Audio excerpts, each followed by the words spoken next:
Assalamualaikum warahmatullahi wabarakatuh.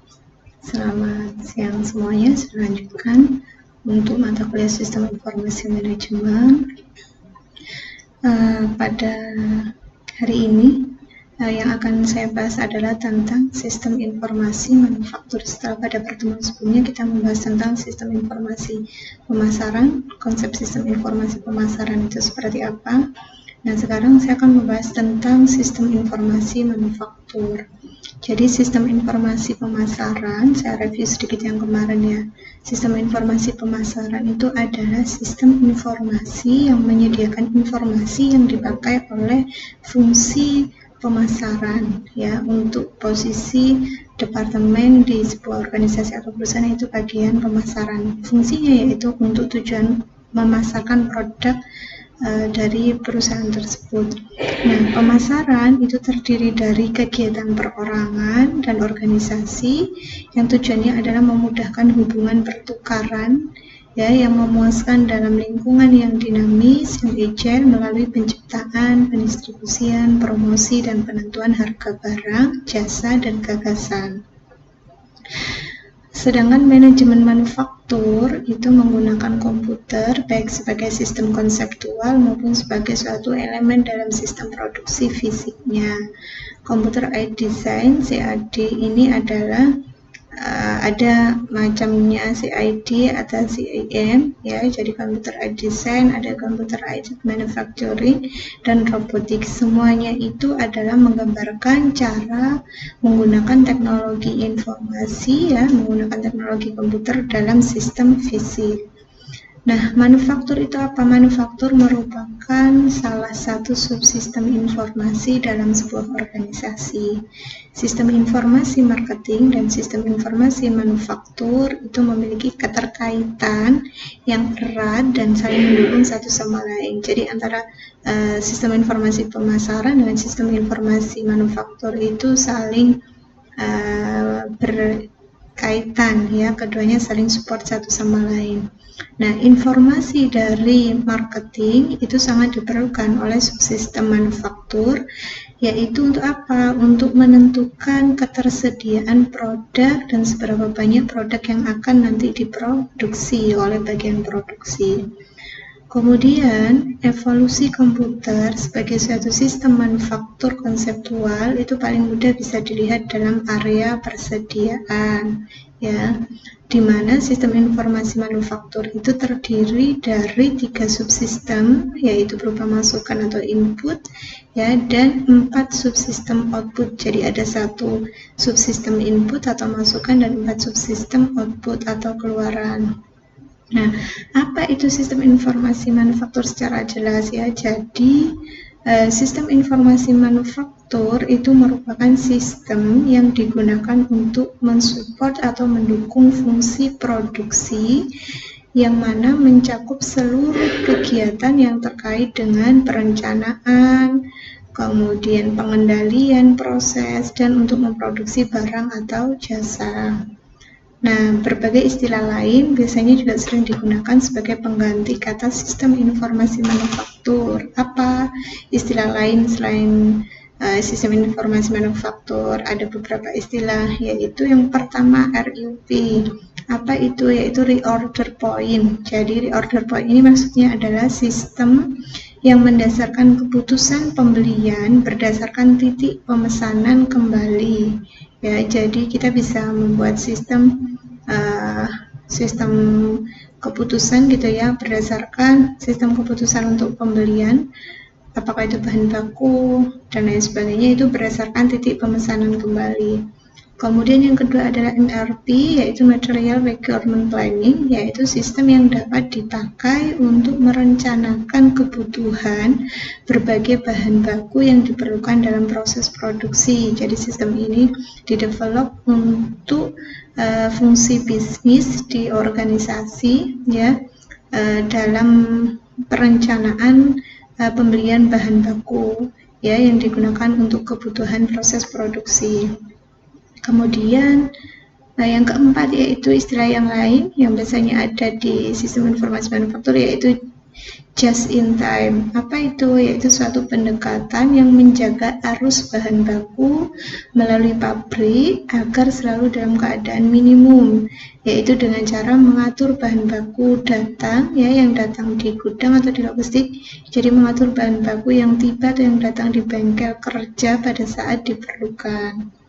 Kemudian ada Computer Integrated Manufacturing atau CIM, yaitu sistem yang menggabungkan berbagai teknik untuk menciptakan proses manufaktur yang agile, yang dinamis, yang luas, cepat, dan menghasilkan produk yang berkualitas tinggi secara efisien. Nah, bentuknya seperti ini kalau dilihat. Jadi gambarannya sistem informasi manufaktur itu di sini ada database, ya, data yang dikelola, kemudian ada tadi inputannya, yaitu ada 4 output gitu ya. Nah, ini jadi subsistem inputnya adalah sistem informasi akuntansi, kemudian ada subsistem industrial engineering, ya, industrial engineering, kemudian ada subsistem intelligent manufaktur. Jadi ini adalah kalau sistem informasi akuntansi dan subsistem industrial engineering ini adalah sumber internal, sedangkan kalau subsistem intelligent manufaktur itu adalah sumber dari eksternal, dari luar organisasi atau perusahaan. Kemudian diinputkan, ya, masuk ke dalam database data-datanya. Data ini kemudian diolah oleh sebuah sistem informasi menjadi sebuah informasi yang bisa dipakai. Nah, subsistem outputnya adalah tadi subsistem produksi, subsistem persediaan barang, kemudian subsistem kualitas, dan subsistem biaya produksi dan lain sebagainya. Nah, di dalam sistem informasi manufaktur tadi ada sistem informasi akuntansi, yaitu mengumpulkan data internal dari perusahaan atau organisasi, di mana data internal itu adalah menjelaskan operasi manufaktur dan data lingkungan yang menjelaskan transaksi perusahaan dengan supplier atau pemasoknya. Kemudian subsistem industrial engineering itu menyerupai subsistem penelitian pemasaran atau analis pemasaran gitu ya, karena pada bagian ini terutama terdiri dari proyek-proyek pengumpulan data-data khusus yang digunakan untuk analisa ke depannya. Berikutnya, nah, industrial engineering ini merupakan analis sistem yang terlatih khusus dan mempelajari operasi manufaktur dan membuat saran-saran perbaikan bagi industri. Kemudian subsistem intelligent manufaktur, tugasnya apa, fungsinya, yaitu mengumpulkan data dari lingkungan, dari environment yang ada di perusahaan. Kemudian dia terdiri dari pemasok, ya, supplier dan serikat kerja, di mana dua aspek ini, pemasok dan serikat kerja ini merupakan tanggung jawab khusus dari manufaktur. Kemudian ada subsistem produksi. Jadi di subsistem produksi ini dia menjelaskan tiap langkah dari proses transformasi, dari pemesanan bahan baku, dari pemasok, dari supplier hingga sampai ke pelepasan barang jadi ke pasar. Ini adalah di subsistem produksi. Sedangkan kalau di subsistem persediaan, dia fungsinya adalah memelihara catatan konseptual dari material saat material itu bergerak dari bahan mentah menjadi barang dan dalam proses dan akhirnya sampai menjadi barang jadi. Kemudian subsistem kualitas, jadi di subsistem kualitas atau di sini mungkin quality controlnya gitu ya. Jadi di subsistem kualitas ini adalah memastikan bahwa tingkat kualitas bahan baku yang diterima dari pemasok itu sudah memenuhi standar persyaratan. Kemudian subsistem ini juga melaporkan tingkat kualitas pada tiap tahap kritis dari proses transformasi yang akhirnya digunakan untuk memastikan bahwa kualitas barang jadi ada pada tingkat yang sesuai dengan yang diinginkan atau ditargetkan oleh perusahaan. Kemudian subsistem biaya. Di subsistem biaya ini berupaya membuat manajemen tetap mengetahui bagaimana perkembangan terakhir mengenai biaya proses transformasi. Itu penting ya, karena itu di bagian untuk keuangan, untuk mengetahui. Kemudian yang jadi kesimpulan adalah yang harus diperhatikan, sistem informasi manufaktur itu merupakan sistem yang digunakan untuk mendukung fungsi produksi, ya, yang mencakup seluruh kegiatan yang terkait dengan perencanaan dan pengendalian proses untuk memproduksi barang atau jasa.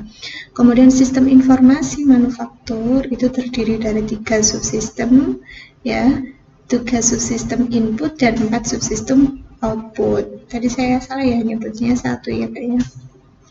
Yang di depan tadi kayaknya. Nanti diperbaiki ya. Nah, kemudian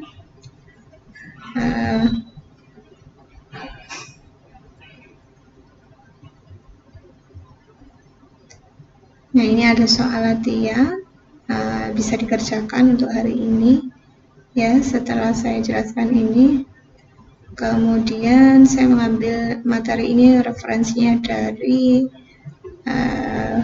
buku MacLeod Raymond Management Information System of Management Information System, A Study of Computer-Based Information System, dipublikasikan oleh Prentice Hall pada tahun 2006, chapter 19. Sama buku dari Abdul Qadir ya, Pengenalan Sistem Informasi, penerbitnya Andi Offset Yogyakarta. Mungkin ada juga beberapa buku referensi yang lain yang terbaru, Ibu juga bisa ya selain dari sumber ini kalau lebih jelasnya. Baik, kalau ada yang mau ditanyakan silakan, saya buka pertanyaan di kolom komentar di channel YouTube saya Memahami Khadijah, jangan lupa, atau bisa juga langsung di grup WA kelas. Silakan ditanyakan kalau mau diskusi dengan saya, atau di learning management system kita ya di Spada, bisa langsung inbox message di situ. Saya akhiri, saya mohon maaf yang sebesar-besarnya kalau ada salah kata. Assalamualaikum warahmatullahi wabarakatuh.